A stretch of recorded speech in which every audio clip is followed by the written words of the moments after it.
So what's next? Tonight we're asking what is next for the Electoral College. It's been in place since, well, 1789, and it's worked pretty well since then. But that was before Hillary Clinton lost the presidency thanks to a shortage of electoral votes. Now there are new and predictable calls to abolish the entire system. Leading this particular charge is outgoing New York Democratic Congressman Charlie Rangel of Harlem, who's been there for more than 30 years. He's introduced the House version of a bill to do away with the Electoral College. Congressman Rangel, thanks a lot for joining us tonight. Congratulations on your new show, Carlton. Oh, thank you, Mr. Rangel. So would you be introducing this legislation if Hillary won? Of course.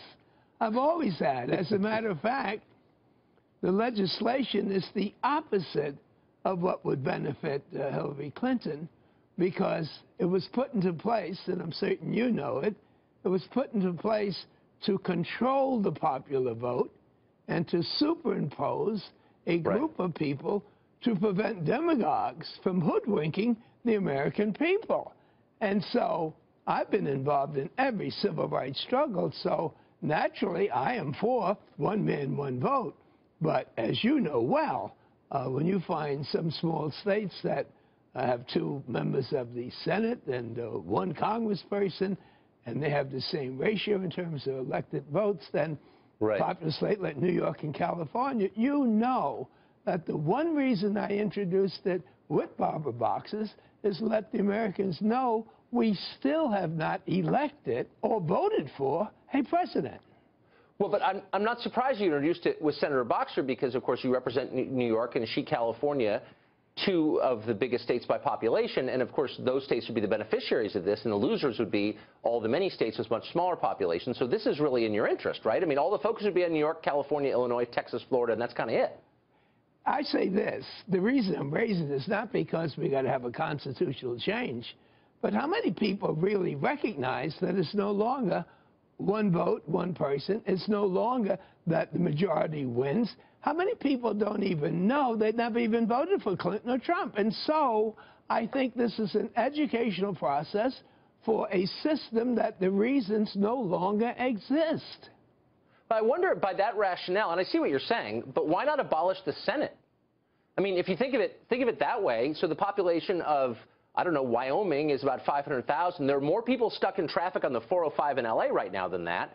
California has the same number of senators. So why is that fair? It's not. So why not just abolish the whole U.S. Senate and make it a purely representative system? Because one thing we're talking about is a legislative system as relates to the House and Senate. I know it's a rhetorical question, and the reason we give 2 senators to Maine and 2 senators to California and New York is to bring about a sense of balance. Here we are talking about the United States of America. The Electoral College vote really is there right now to make a decision that the American people haven't made. My primary purpose in doing this is to let people know that on January the 6th of next year, it's the first time we will be electing a president of the United States. On December the 19th is the first time the Electoral College will be voting, and the last time we voted on November the 8th, we only voted for electors. Now, whether or not you believe that people shouldn't know this, that's what I'm doing this. My wife asked me, why are you doing it? I said, because you don't even know that you never voted for Hillary. Well, you're a very selfless man. But, you know, the surprising thing is, if you read the Federalist and you read what Alexander Hamilton said, the need for the Electoral College vote, he says, is to avoid demagogues from sucking the American people, being phony and fraudulent, and appealing to groups that are not in the best interest of the United States of America. That's right. Then I looked and I saw what Mitt Romney said. I said, holy mackerel. There must have been a good reason after all. But wait, I mean, very quickly, the other reason, though, of course, is to make sure that there's some geographic equity. So your district, for example, has gotten much more affluent in the past 20 years, in part because of federal largesse. Huge parts of the country, in the middle of the country, are withering and dying, and you would take political power from them. Places that are already poor and ignored. Why is that a good thing? That is just not so. What has happened, unfortunately, because of reapportionment, because of censoring counts, states like California, New York, nobody campaigns in outstate. States like Texas that they know are red, or no, was thought to be red.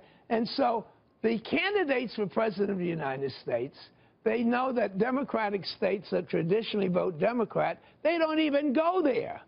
The same thing with Republicans, they go to the red states.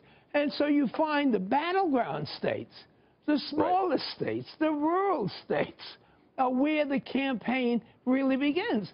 I'm not saying all of this is wrong. I'm just saying 98% of the American people have no clue. And I thank you, because I know you're only doing this to kick off your show with something new and exciting, but I think it's terrifically exciting to see what the heck were these guys thinking when they put together this constitutional provision. Well, like you, I'm an educator at heart, too, Congressman. I know Thanks for joining us. I appreciate it. It was great to see you. Good seeing you again.